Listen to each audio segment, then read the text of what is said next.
You know, when I was a kid, I loved to play with Legos, just as many of you probably still do or have kids who do as well. And I remember one year for Christmas getting this great bucket of Legos that just had a bunch of assortment of them, and I would always make a house out of them. I'd make this house that I could see on the side of the package, so every time I would play with them, I'd build that house, or I tried to build something like it, and then I'd immediately destroy that house and then try to build it better or build it with something else different on it. And I kind of want to make a comparison between a kid playing with Legos today and our God. God as a God of creation. And so we see God as a God of creation today in the very first lines of the Bible. The very first lines of the Bible coming from the book of Genesis, where God creates the heavens and the earth. We see today in the first four verses of Genesis that God creates the sky. He creates light and darkness, the sky, the sea, the plants, the trees, and the sun and the moon. All of those things in the first 4 days of creation God creates.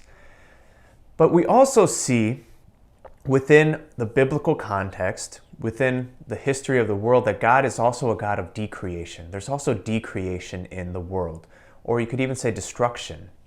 And probably the best example of that is the story of Noah, because God says that he regretted his creation that he made and that he wanted to wipe it all out with this flood, but he wanted to save some, so he had Noah build the ark and have all the animals on it as well as his family.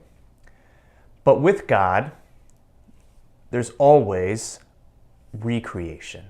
There's always hope in recreation with God. Throughout the prophets, we hear of this hope of the people who are in Babylonian exile that are sad. They're like in a tomb there, but they're always waiting for this God who will save them, that will bring them back to life. And we see God as a God of recreation today in the gospel, because Jesus is going to the other side of the Sea of Galilee again, to the land of the Gentiles, to the land of Gennesaret. And the people there know him. They know who he is, and they just want to see him. They just want to touch him because they know that he has this great power. He has this great power to transform their lives, to heal them, to make them new. And it says that they just wanted to touch the tassel of his cloak, just the tassel of his cloak. And as many as who touched it were healed. So that is kind of, for us, a good metaphor for our lives. So really, it's the reality of our lives, that God is continually creating us and sometimes having to break us down, or sometimes we have to be broken down to be decreated in some way so that we can be recreated anew. That process of decreation always serves a purpose, to teach, perhaps, or to help us to trust more in God. So today, let's trust in that God who is always recreating us. And maybe ask him, where are the places that you want to recreate me? In times when we can feel down, or like we're victims of the world, or hurt, suffering, there's always hope. Death is never the end with God. There's always recreation. Let's trust today in that God of recreation, so that we might be recreated ever anew in his image.